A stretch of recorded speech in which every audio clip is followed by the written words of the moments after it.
Jaalatamoo maatii YouTube channel Furtuu App akkam jirtu nagaan koo kabajaaf jaalalaa bakka jirtan hundumaatti sanaa ga'u jecha har'a yaada baay'ee gabaabduu tokkoo fi isin fayyaddu isin qabadhee dhufe.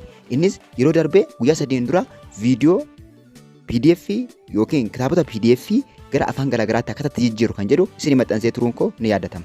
Sanarratti confuse akka isin hin taaneef yookiin akka isin hin rakkisneef waan salphaa tokko isin fidee dhufe. Inni jalqabaa liinkii isaa Telegram Furtuu App jala isin kaa'ee jira. Inni biraan immoo akkamitti akka isin itti fayyadamtaniin isinitti agarsiisa.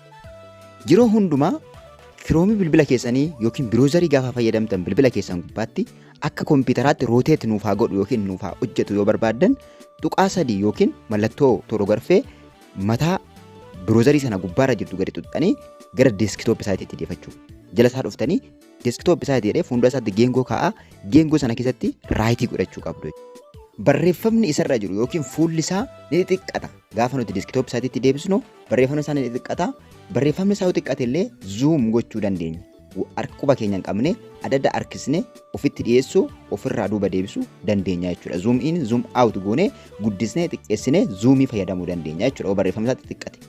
Garuu biizii akka hin taaneef baay'ee nu gargaara jechuudha gara desktopii saayitiitti deeffachuun. Akkuma telegiraamii galtaniin Furtuu App jettanii search gootu.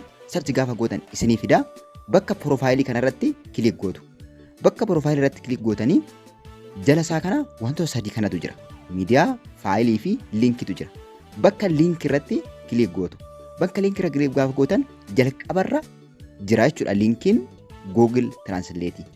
Isumarra kilik gootanii gara Chrome bilbila keessaniitti darbitu jechuudha. Yookiin gara browserii bilbila keessaniitti isin dabarsa. Gaafa sarara kilik gootan kallattiidhaan isin geessa jechuudha. Wanti isin rakkisu takka illee hin jiru. Ammallee waan gaaffisaa ta'u waan confusion godhu comment jalatti barreessuu hin dagatinaa isiniin jedha.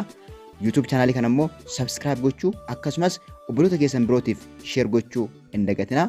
Sababiin isaa barnoota garaagaraa barnoota barbaachisoo websaayitii garaagaraa websaayitii baay'ee barbaachisoo ta'e kan barataaf fayyaduu danda'an kan bilbila keenya irratti itti fayyadamuu dandeenyu yeroo yerootti waan isin maxxansuuf salphaatti argachuudhaaf itti gargaaramaan isiniin jedha. Itti fayyadamaa. Like, subscribe gochuus hin dagatinaa. Yeroo gaarii barnoota biraatiin wal agarraa. Nagaatti.